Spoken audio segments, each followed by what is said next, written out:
নমস্কার। যুক্তি তর্ক সঙ্গে অর্কই আপনাদের স্বাগত। আপনাদের সঙ্গে আমি অর্কপ্রভ সরকার।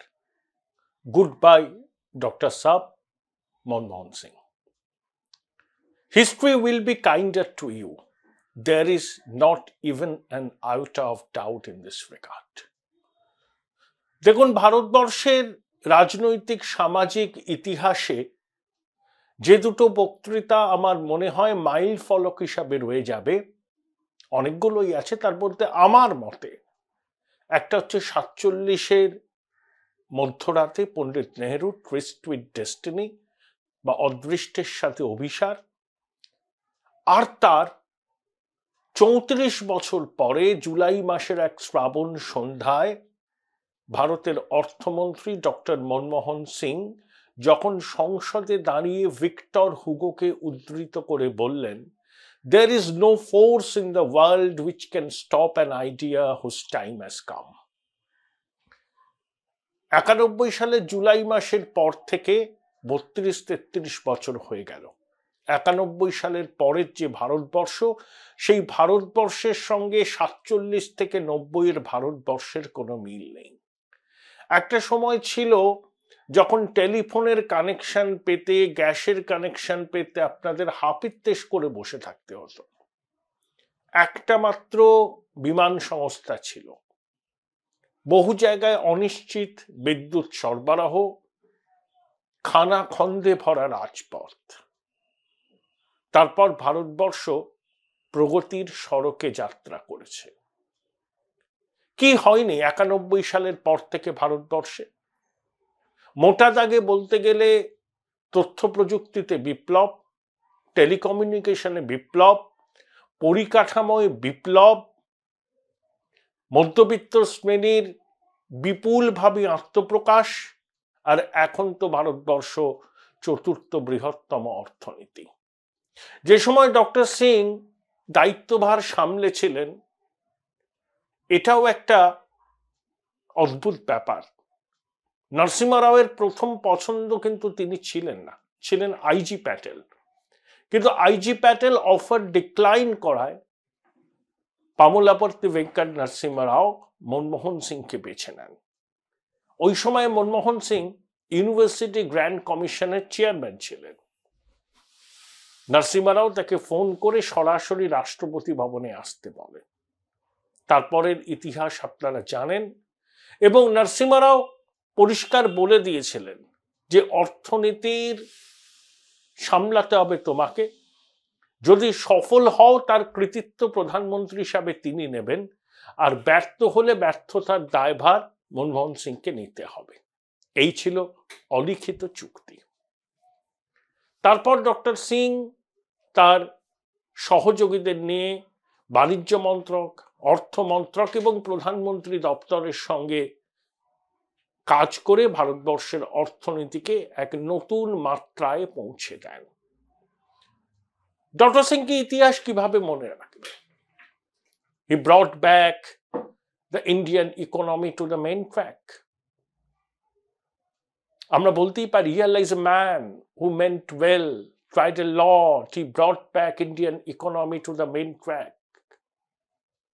But somehow he failed to achieve his dream. Here lies his epitaph, but he did not be ashamed. এটাই ডক্টর মনমোহন সিং সম্পর্কে আমাদের মূল্যায়ন হওয়া উচিত। দেখুন, তিনি সুবক্তা নন, তিনি কোনো আর্মি জেনারেলও নন, তিনি আবার গোবলয়ের কাস্ট বেস পলিটিক্স করে রাজনীতির সিঁড়ি বেয়ে উপরে ওঠেননি। তার একটাই পুঁজি, তার বিদ্যা, তার মেধা, তার ইন্টেলেক্ট, যেটাকে পুঁজি করে তিনি ভারতের অর্থনীতির এক নতুন যাত্রা শুরু করেছিলেন এবং প্রধানমন্ত্রীও হয়েছিলেন। অনেকে তাকে অ্যাক্সিডেন্টাল প্রাইম মিনিস্টার বলেন। হ্যাঁ, আমি এটা এগ্রি করি, কারণ সোনিয়া গান্ধীর সেই বিখ্যাত রিনাউন্সিয়েশন বিফোর করোনেশন, যখন তিনি ডিক্লাইন করলেন প্রধানমন্ত্রী হতে, তখন অনেক নামের চর্চা হয়েছিল। প্রণববাবু দৌড়েছিলেন, কিন্তু প্রণববাবু হননি।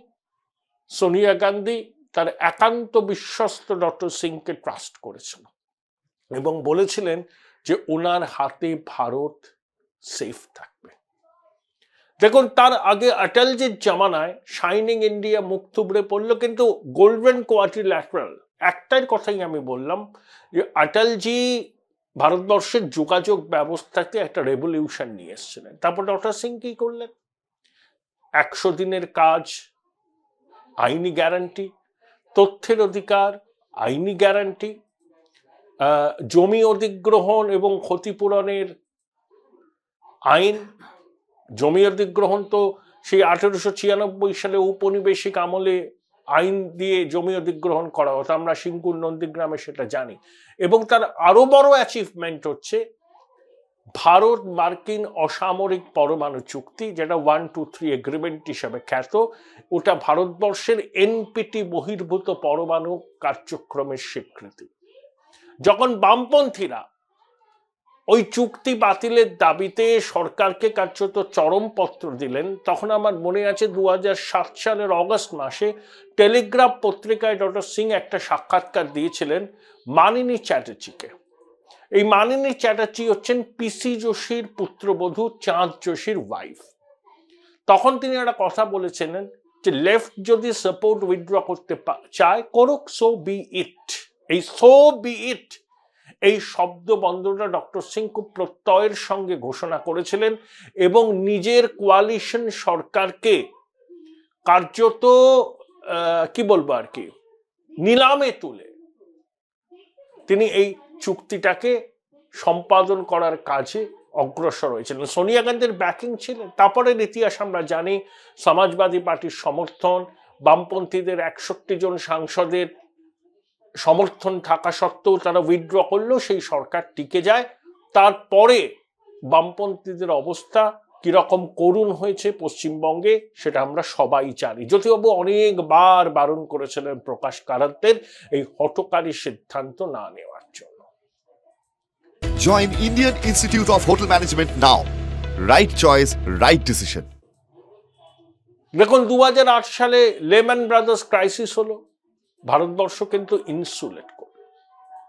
বারাক ওবামা বলেছেন যে উনি যখন বলতেন আমরা সবাই শুনতাম। অ্যাঞ্জেলা মার্কেল, জার্মানির ভূতপূর্ব চ্যান্সেলর, কোনো বড় সিদ্ধান্ত, অর্থনৈতিক সিদ্ধান্ত নেওয়ার আগে ডক্টর সিং এর সঙ্গে আলোচনা করতেন। তিনি জনপ্রিয় নেতা ছিলেন না। নির্বাচনী প্রচারে প্রধানমন্ত্রী হিসাবে ডক্টর মনমোহন সিং এর চাহিদাও ছিল না।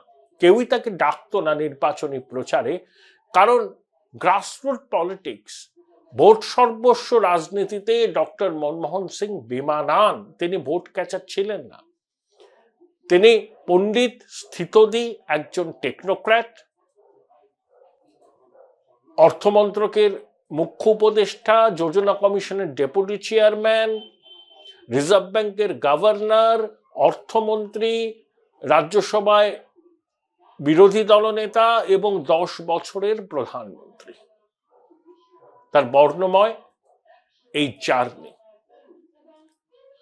আর একটা কারণে ডক্টর মনমোহন সিংকে আমরা মনে রাখবো।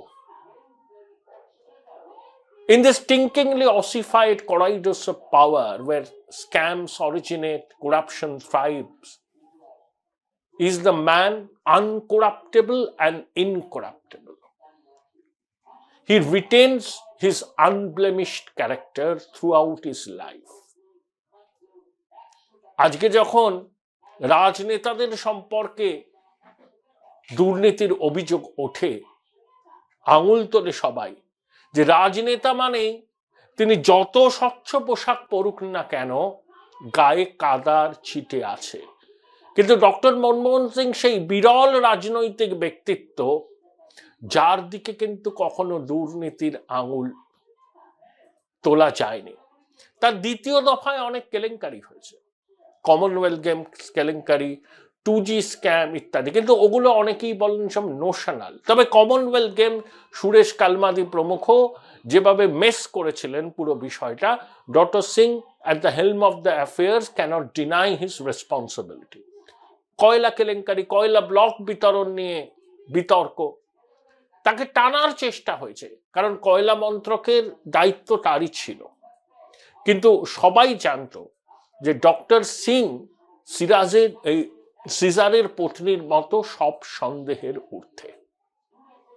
তিনি একটা সাংবাদিক বৈঠকে বলেছিলেন যে সমকালীন মিডিয়া তার সমালোচনা করছে, তিনি সেটা মেনে নিচ্ছেন, কিন্তু history will be kinder to him. আমি নিশ্চিত ইতিহাস ডক্টর মনমোহন সিংকে তার যথাযোগ্য মর্যাদা দেবে। ইতিহাসের বিচার খুব তাৎক্ষণিক হয় না, সময়ের পলি পড়ে পড়ে ইতিহাসের বিচার হয়। তাই ইতিহাসের বিচারে ডক্টর সিং সিজারের পত্নীর মতো সব সন্দেহের ঊর্ধ্বে থাকবেন, এটা নিয়ে আর কোনো সন্দেহের অবকাশ নেই। আজকে তাকে স্মরণ করে অনেকে বিবৃতি দিচ্ছেন। কেন্দ্রের শাসক দল, প্রধানমন্ত্রী, স্বরাষ্ট্রমন্ত্রী, প্রতিরক্ষা মন্ত্রী, বিজেপির সর্বভারতীয় সভাপতি সবাই শোকবার্তা জানিয়ে তাকে ভারতের মহান সন্তান বলে অভিহিত করেছেন। কিন্তু প্রধানমন্ত্রী নরেন্দ্র মোদী ডক্টর সিংকে কটাক্ষ করে বলেছিলেন যে এত দুর্নীতি হচ্ছে, তিনি মৌনী মোহন হয়ে আছেন কেন। এ কথাও বলেছিলেন যে মনমোহন সিং একটা নতুন টেকনিক আবিষ্কার করেছেন, স্নান ঘরে বর্ষাতি পরে স্নান করা। দ্বিতীয় ইউপিএ জমানায় পলিসি প্যারালিসিস থেকে শুরু করে গুচ্ছ গুচ্ছ দুর্নীতির অভিযোগ উঠেছিল, এবং প্রধান বিরোধী দল বিজেপি এবং বিজেপির প্রধানমন্ত্রী পদপ্রার্থী নরেন্দ্র মোদী ডক্টর মনমোহন সিংকে আক্রমণ করতে কোনো চেষ্টা বাদ রাখেননি, কখনো কখনো ব্যক্তিগত আক্রমণ করেছেন। কিন্তু নরেন্দ্র মোদীও বলেছেন তার সঙ্গে যখন কথা হতো তখন তার বৈধক্ত পাণ্ডিত্য কথার মধ্যে ফুটে উঠত। এটা সবাই বলেন। তিনি গড়পড়তা রাজনীতিবিদের থেকে আলাদা, হঠাৎ করে চলে এসেছিলেন এই রাজনীতির অঙ্গনে।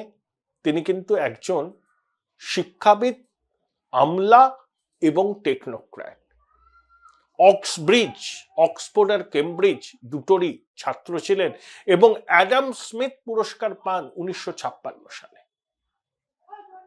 ছোটবেলায় অর্থাভাবে আলো ছিল না, ওই রাস্তা স্ট্রিট লাইটে পড়তে গিয়ে তার চোখটাও অনেকটা ক্ষতিগ্রস্ত হয়েছিল। সারা জীবন তার মাসুল দিয়েছেন। ব্যক্তিগত জীবনে তিনি ধার্মিক ছিলেন, কিন্তু তার মধ্যে কোনো সাম্প্রদায়িক চেতনা কোনো কালেই ছিল না। অসাম্প্রদায়িক মানুষ বলতে যা বোঝায় তাই ছিলেন ডক্টর মনমোহন সিং। আমার মনে হয় আজকে যে ভারতবর্ষে আমরা দাঁড়িয়ে আছি, সেই ভারতবর্ষের রূপকার যদি কেউ হন তিনি হচ্ছেন ডক্টর মনমোহন সিং। অবশ্যই ইতিহাসের উপেক্ষিত নায়ক পামুলাপর্তে ভেঙ্কট নরসিংহ রাও। নরসিংহ রাও যদি ডক্টর মনমোহন সিংকে সমর্থন না করতেন তাহলে ডক্টর মনমোহন সিং তার এই সংস্কারের কর্মসূচিকে এগিয়ে নিয়ে যেতে পারতেন না। ওই সময় আমরা তখন ছাত্র, তখনকার ভারতবর্ষ কি সেটা আমরা জানি। আর আজকের যে ভারতবর্ষ, সেই ভারতবর্ষে দাঁড়িয়ে 91 পূর্ববর্তী ভারতবর্ষের কথা ভাবলে এখন নিজেদেরই হাসি পায়। কি ছিল, কি হলো। আমি একটা জিনিস বিশ্বাস করি, আপনারাও আমার সঙ্গে সহমত হবেন, ডক্টর মনমোহন সিং ডিজার্ভস ভারত রত্ন। আশা করব ভারত রত্ন হিসাবে তার নাম সরকার ঘোষণা করবে। নরসিংহ রাওকে ভারত রত্ন কংগ্রেস সরকার ঘোষণা করেনি, এমনকি তার একটা মূর্তি করার কথা ছিল দিল্লিতে, তার পরিবারও চেয়েছিল, কিন্তু কংগ্রেসের মায়ের রোষে পড়বে বলে কংগ্রেসীরা এই নিয়ে কেউ খুব একটা এগোননি। এমনকি তার মরদেহ, রাওয়ের মরদেহ 24 নম্বর আকবর রোডে নিয়ে যাওয়া হয়নি। সেই নরসিংহ রাওয়ের অনুপ্রেরণায় ডক্টর মনমোহন সিং ভারতবর্ষের অর্থনীতির প্যারাডাইম শিফট ঘটিয়েছিলেন।